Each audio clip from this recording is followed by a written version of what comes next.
हरे Krishna. Shrimad Bhagavatam canto 12 chapter 4 ब्रह्मांड के प्रलय की 4 कोटियाँ। सुखदेव गोस्वामी ने कहा, हे राजन, मैं पहले ही तुम्हें एक परमाणु की गति के मापे जाने वाले सबसे छोटे अंश से लेकर ब्रह्मा की कुल आयु तक काल की माप बतला चुका हूँ। मैंने ब्रह्मांड के इतिहास के विभिन्न युगों की माप भी बतला दी है। अब ब्रह्मा के दिन तथा प्रलय की प्रक्रिया के विषय में सुनो।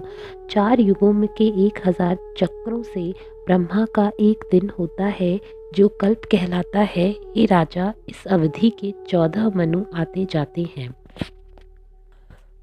ब्रह्मा के एक दिन के बाद उनकी रात के समय, जो उतनी ही अवधि की होती है, प्रलय होती है। उस समय तीनों लोक विनष्ट हो जाते हैं, उनका संहार हो जाता है। यह नैमित्तिक प्रलय कहलाता है, जिसमें आदि सृष्टा नारायण अनंत शेष की शैया पर लेट जाते हैं और ब्रह्मा के सोते समय वे समूचे ब्रह्मांड को अपने में लीन कर लेते हैं। जब सर्वोच्च जीव ब्रह्मा जी के जीवन काल में 2 पदार्थ पूरे हो जाते हैं, तो सृष्टि के 7 मूलभूत तत्व विनष्ट हो जाते हैं। हे राजन, भौतिक तत्वों के प्रलय के बाद सृष्टि के तत्वों के मिश्रण से बने ब्रह्मांड को विनाश का सामना करना होता है। हे राजन, जो जो प्रलय निकट आएगा, त्यों तो पृथ्वी पर 100 वर्षों तक वर्षा नहीं होगी, सूखे से दुर्भिक्ष पड़ जाएगा और भूखे मर रही जनता एक दूसरे को सचमुच में खाने लगेगी। पृथ्वी के निवासी काल की शक्ति से मोहग्रस्त होकर धीरे धीरे नष्ट हो जाएंगे। सूर्य अपने संहारक रूप में अपनी भयंकर किरणों के द्वारा समुद्र का, शरीरों का तथा पृथ्वी का सारा पानी पी लेगा, किंतु बदले में यह विनाशकारी सूर्य वर्षा नहीं करेगा।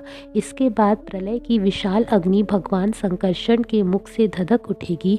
वायु के प्रबल वेग से ले जाई गई यह अग्नि निर्जीव विराट खोल को झुलसाकर सारे ब्रह्मांड में जल उठेगी। ऊपर से दहकते सूर्य के तथा नीचे से भगवान संकर्षण की अग्नि से इस तरह सभी दिशाओं से जलता हुआ ब्रह्मांड गोबर के दहकते पिंड की तरह चमकने लगेगा। भीषण तथा भयंकर विनाशकारी वायु 100 वर्षों से भी अधिक काल तक बहेगी और धूल से आच्छादित आकाश भूरा हो जाएगा। हे राजन, उसके बाद नाना रंग के बादलों के समूह बिजली के साथ घोर गर्जना करते हुए एकत्र होंगे और 100 वर्षों तक मूसलाधार वर्षा करते रहेंगे।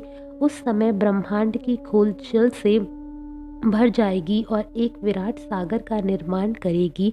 जब सारा ब्रह्मांड जलमग्न हो जाता है, तो यह जल पृथ्वी के अद्वितीय सुगंधी गुण को हर लेगा और पृथ्वी अपने इस विभेदकारी गुण से विहीन होकर विलीन हो जाएगी।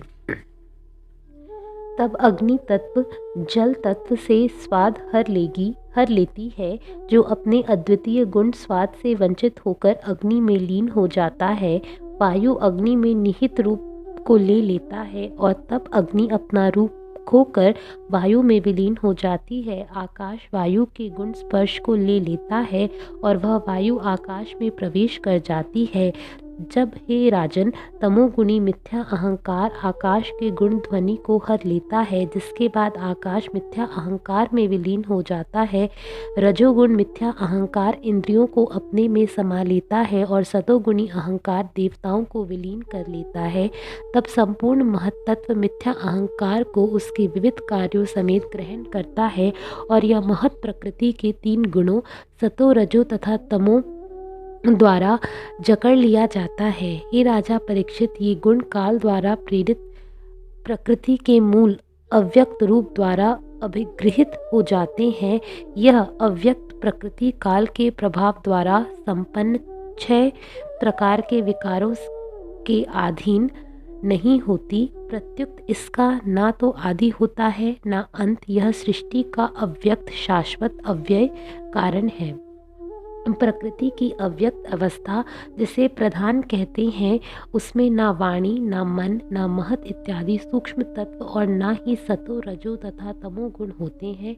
उसमें ना तो प्राणवायु, ना बुद्धि, ना कोई इंद्रियां या देवता रहते हैं।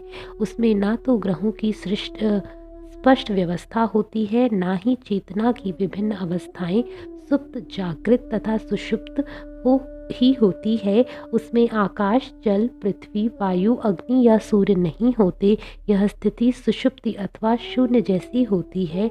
निसंदेह यह अवर्णनीय है, किंतु आध्यात्मिक विज्ञान वेता बताते हैं कि प्रधान के मूल वस्तु होने से यह भौतिक सृष्टि का वास्तविक कारण है। यह प्रलय प्रकृति कहलाती है, जिसके अंतर्गत परम पुरुष तथा उनकी अव्यक्त भौतिक प्रकृति से संबंधित शक्तियाँ काल के वेग द्वारा अव्यवस्थित हो जाने से उनकी शक्तियों से विहीन होकर पूरी तरह से विलीन हो जाती है।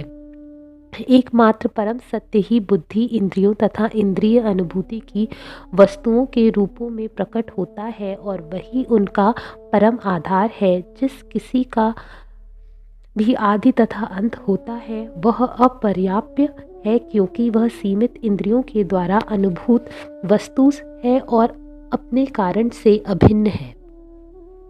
दीपक, उस दीपक के प्रकाश से देखने वाली आंखें तथा देखे जाने वाला दृश्य रूप मूलतः अग्नि तत्व से अभिन्न है। इसी तरह बुद्धि, इंद्रियों तथा इंद्रिय अनुभूतियों का परम सत्य से पृथक कोई अस्तित्व नहीं है, यद्यपि वह परम सत्य उससे सर्वथा भिन्न होता है। बुद्धि की 3 अवस्थाएं हैं, जागृत, सुप्त तथा सुषुप्त कहलाती है। लेकिन हे राजन, इन विभिन्न अवस्थाओं से शुद्ध जीव के लिए उत्पन्न नाना प्रकार के अनुभव माया के अतिरिक्त कुछ भी नहीं है।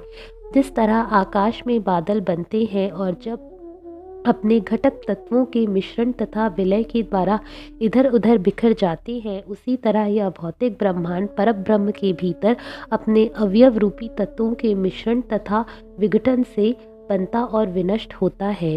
हे राजन, वेदांत सूत्र में यह कहा गया है कि इस ब्रह्मांड में किसी व्यक्ति पदार्थ को निर्मित करने वाला अवयवी कारण पृथक सत्य के रूप में उसी तरह देखा जा सकता है जिस तरह वस्त्र को बनाने वाले धागे उनसे बनी हुई वस्तु से अलग देखे जा सकते हैं। सामान्य कारण तथा विशिष्ट कार्य के रूप में अनुभव की हुई कोई भी वस्तु भ्रम होनी चाहिए, क्योंकि ऐसे कारण तथा कार्य एक दूसरे के सापेक्ष होते हैं। निसंदेह जिसका भी आदि तथा अंत है वह असत्य है। भौतिक प्रकृति के एक भी परमाणु का अनुभव किया जाने वाला रूपांतर उस परमात्मा के उल्लेख के बिना कोई चरम अर्थ नहीं रखता। किसी वस्तु के यथार्थ रूप में विद्यमान होने को मानने के लिए उस वस्तु को शुद्ध आत्मा जैसा ही गुण वाला, नित्य तथा अवयव होना चाहिए।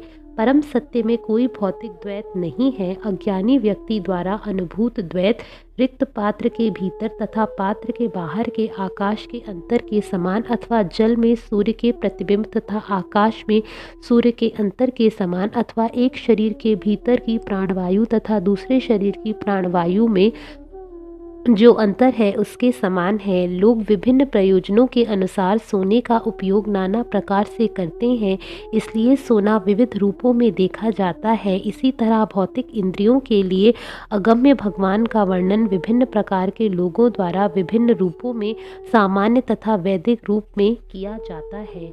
यद्यपि बादल सूर्य की ही उपज है और सूर्य द्वारा दृश्य भी होता है, तो भी यह देखने वाली आँख के लिए, जो सूर्य का ही दूसरा अंश है, अंधेरा उत्पन्न कर देता है। उसी तरह परम सत्य की विशेष उपजा मिथ्या अहंकार, जो परम सत्य द्वारा ही दृश्य बनाई जाती है, आत्मा को परम सत्य का साक्षात्कार करने से रोकता है। यद्यपि आत्मा भी परम सत्य का ही अंश है। जब सूर्य से उत्पन्न बादल तितर बितर हो जाता है तो आँख सूर्य के वास्तविक स्वरूप को देख सकती है। उसी तरह जब आत्मा दिव्य विज्ञान के विषय में पूछताछ करके मिथ्या अहंकार के अपने भौतिक आवरण को नष्ट कर देता है, तो वह अपनी मूल आध्यात्मिक जागरूकता को फिर से प्राप्त होता है। हे राजा परीक्षित, जब आत्मा को बांधने वाले मायामय मिथ्या अहंकार को विवेक शक्ति की तलवार से काट दिया जाता है और मनुष्य अच्युत परमात्मा का अनुभव प्राप्त कर लेता है, तो वह भौतिक जगत का आत्यांतिक या परम प्रलय कहलाता है। हे शत्रुओं के दमन करता, प्रकृति की सूक्ष्म कार्य प्रणाली के ज्ञाताओं ने घोषित किया है कि उत्पत्ति तथा प्रलय की प्रक्रियाएं निरंतर चलती रहती हैं, जिनसे ब्रह्मा इत्यादि सारे प्राणी निरंतर प्रभावित होते रहते हैं। सारी भौतिक वस्तुओं में रूपांतरण होते हैं और वे काल के प्रबल प्रवाह द्वारा तेजी से क्षरित हो जाती है। भौतिक वस्तुओं द्वारा प्रदर्शित अपने अस्तित्व की विविध अवस्थाएं उनकी उत्पत्ति तथा प्रलय के स्थायी कारण हैं। भगवान के निर्विशेष प्रतिनिधि स्वरूप आदिहीन तथा अंतहीन काल द्वारा उत्पन्न जगत की ये अवस्थाएं उसी तरह दृश्य नहीं है जिस तरह आकाश में नक्षत्रों की स्थिति में होने वाले अत्यंत सूक्ष्म परिवर्तनों को नहीं देखा जा सकता। इस प्रकार काल की प्रगति को 4 प्रकार के प्रलय के रूप में वर्णित किया जाता है।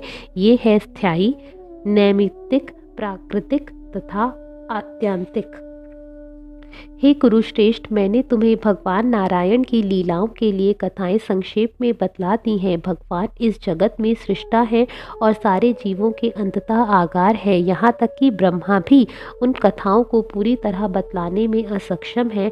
असंख्य संतापों की अग्नि से पीड़ित तथा दुर्लभ संसार सागर को पार करने के इच्छुक व्यक्ति के लिए भगवान की लीलाओं की कथाओं के दिव्य आस्वाद के प्रति भक्ति का अनुशीलन करने के अतिरिक्त कोई अन्य उपयुक्त नाम नहीं है।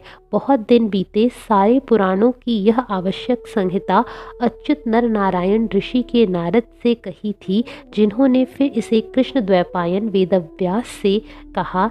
हे महाराज परीक्षित, महापुरुष शील व्यास देव ने मुझे उसी शास्त्र श्रीमद् भागवत की शिक्षा दी जो महत्व के चारों वेदों के ही मूल्य है। हे कुरुश्रेष्ठ, हमारे समक्ष आसीन यही सूत गोस्वामी नैमिषारण्य के विराट यज्ञ में एकत्र ऋषियों से इस भगवान का प्रवचन करेंगे। ऐसा वे तब करेंगे जब शौनक आदि सभा के सदस्य उनसे प्रश्न करेंगे। हरे कृष्णा।